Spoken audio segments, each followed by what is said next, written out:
Hello everyone and welcome back to Let's Play Pulseman. In the last part we started off the game and now we've reached stage 3 of the USA. Doc Wariyama was seen at a casino. I bet he's not there just to gamble. Now this is where you're really going to start seeing me take advantage of a trick I mentioned last part, where if you press what I currently have mapped to the C button, the Volteccer button essentially, you'll do a little flash of electricity, and how that can be really used to massacre some bosses and mini-bosses, because you're completely invincible while it's happening, and you can even use it to clip into the hitboxes of enemies or ignore hitboxes, period. With that said, this little mini-boss against Wariyama that we start off with, it doesn't do too much. It moves closer to you as you try to attack it. Every time you hit it, it gets knocked back a little bit. And while it's trying to do that, it's either shooting you with a small projectile, or when it's at its last HP, it tries to charge into you. Pretty simple mini-boss. The bigger pain in the ass comes later on the stage. And it's here I should mention again, I probably had text that said at the very start of the video, but if you are photosensitive, be careful watching this LP or playing this game, period, because if you can't tell by the background here, it's a little flashy. Although, admittedly, every time I see this particular background, I get reminded of Sonic CD's Special Stage 6, I think? Or was it Special Stage 7? One of them had a look very similar to this, because Sonic CD liked having some, let's say, extravagant effects. Now, something I technically forgot to mention last part, I believe, it's actually been a couple days since I recorded the first part, is, while this game was only released in the US on the Sega channel and otherwise was a Japanese exclusive Sega Genesis game, we did technically get it here again in the States, but only as a part of the Wii Virtual Console, which, well, because that's now down, there's no official way to play this here in the United States without some reproduction cart stuff going on there, or importing a Japanese copy and a Japanese Genesis, and God knows how much those are going for nowadays. Trying to play retro games can be a little bit of a task if you want to do it the quote-unquote correct way. Personally, I'm not going to get too much into that topic here, but it's a mess. It is a mess. With that said, something I believe I briefly touched on last time was that the manual for this game is obviously only in Japanese, so I can't really read from it directly. With that said, I can read and paraphrase from an old fan website this game had called volteccer.atomic-fire.com. It's so old that it's not even technically up anymore. You need to go on Wayback Machine to see this. And in there, they not only have a pretty good synopsis of the game's story, but also individual character bios, which have a lot of extravagant information. For instance, it lists Pulseman's name, which is Pulseman, his birthday, which is May 30, 2001, making him a Gemini, and they actually remark that they mark that he is 14, that he was born in the memory space of the ultracomputer Amabilis, that his blood type is A, that he inherited from his father, and that his height and weight are 152 centimeters and 45 kilograms. That is the only time I'm remarking those exact physical traits, because they have those for almost every single character. Before I move on to the next part, which is his actual bio, though, now we're inside the casino. It's flashy in here, but we do have a new actual mechanic while we are here. We're going to have bolts, which are these green little things with lightning sigils on them, and when you Volteccer into them, you start spinning around them. You then need to press the Volteccer button again to get shot off of them. And while it seems like it would be really annoying with the directory you want to go with it, it gets easier when you realize you don't shoot off in all 360 degrees. You only shoot off when you press the button at the nearest intercardinal direction. So top right, top left, bottom right. So once you realize that, it gets pretty simple. We also have these stage-exclusive screw mechanics where there's a screw platform that when you stand on it, it gets powered.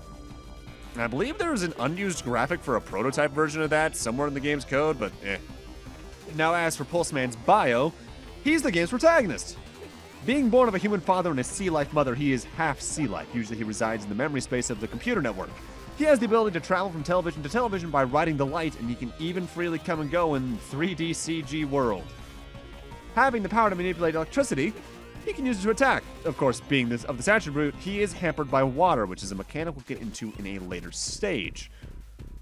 For right now, we're actually getting towards the boss, who I'm going to completely cheese with the little Volteccer flash. So I should probably talk about what he does. He is going to first land in a platform on the right side of the stage, and when he's in that, he can shoot missiles out of the bottom of it, but he'll also spawn miniature versions of himself that drop in at certain points in the screen and then proceed left. After he does that attack, he then rises out of the platform and basically tries to slam down on you. I believe that's all he does. He might have one other attack, I don't remember. But he's a pretty simple fight, especially if you do what I'm about to do to him. And it's pretty easy to do, too, because all you have to do is stand on his platform. jump up, and then do the little Volt Flash, and you're in his hitbox. He can't hit you, he can't hit you, he can't hit you, he can't hit you, and this does a lot more damage than a single attack, by the way. It does roughly the damage, I would believe, the electrified arrow, the flash arrow. That's the end of that stage. Great job. You can't use that flash to cheese every boss, but those that you can, it really cheeses. It's to the point where, honestly, the only differences between a casual playthrough and a speed run in this game are really using things like that to your advantage and knowing the stage layouts absurdly well. And the speedruns for this are also kind of lengthy for a game of this style, too. You'd figure with a technique space like this, you'd be able to like clip in and out of bounds all over the place, and there is some of that technically. But speedruns for this average around 30 to 40 minutes. Glitchless is the main category run from memory, too. With that said, since we finished the United States stage, we now are going to have access to a completely new set of 3 stages for us to choose from, so let's take a look at them. Climb in progress. Alright, so our new set of 3 stages is Thailand, Alaska, and Australia. Again, you can choose whichever one you want, but there's no real point to it. Ancient ruins surface in the Indian Ocean. Is this a Galaxy Gang scheme again? Well, let's take a look at it, shall we? Stage 4.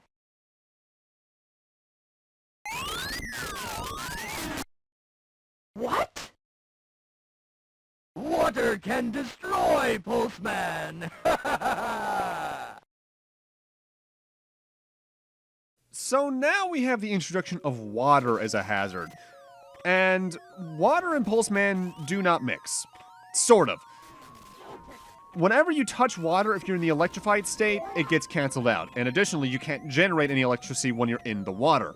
It doesn't actively harm you, it more so just becomes a thing for you to get around. It's more an obstacle than a hazard, I guess is the way to phrase it. And it's in a good amount of the stages moving forward. I wouldn't say it's too big of a problem. Honestly, if it's a thin enough stream of water, you can also just completely ignore it by jumping through it at fast speed. The game only really checks if you're in for the water a certain amount of time or if you're in it on the ground and electrified, at least in stages like this. So while it seems like it should be a bigger hazard than it is, it's really not. It's pretty simple. With that said, let's now look at the game's story according to the manual, because the start of the game gave us a little bit of something, but not much. In the year 1999, the mathematic biologist Dr. Shakue Yoshiyama produced a female artificial life form in a computer system. This type of life form became known as a sea life. Dr. Yoshiyama fell in love with the sea life girl. He entered the computer memory space himself to be with her, and the two bore a child. Because this child was half human and half sea life, he could freely come and go between the real world and the digital world in computer spaces, as well as manipulate electricity. This boy became known as Pulseman. Around that time, however, criminal incidents began to occur in great number all around the world, perpetrated by the mysterious man Doc Wariyama and his association, Galaxy Gang. And now, in the year 2015, Pulseman, with his partner Beatrice, stands against the evil ambitions of the evil scientist Doc Wariyama. Okay, actually, no, looking at it now, there's not much more to the game's plot in the manual, is there? If anything, you get more from the plot through the character bios. I'm looking at them now. We do have a slight new mechanic in this stage, though. That blue block with the electricity on it. If you hit those with a Volteccer or any electrified attack, any enemies that are on screen get wiped out. With that said, there's very few of them in the game, and honestly, in a case like this, they're barely in a place where you can really use them for their intended effect. So I tend to just ignore them whenever they show up. Now, let's take a look at more character bios. For instance, we got Beatrice, our little companion that shows up on the level select and the watch in the top left every now and then.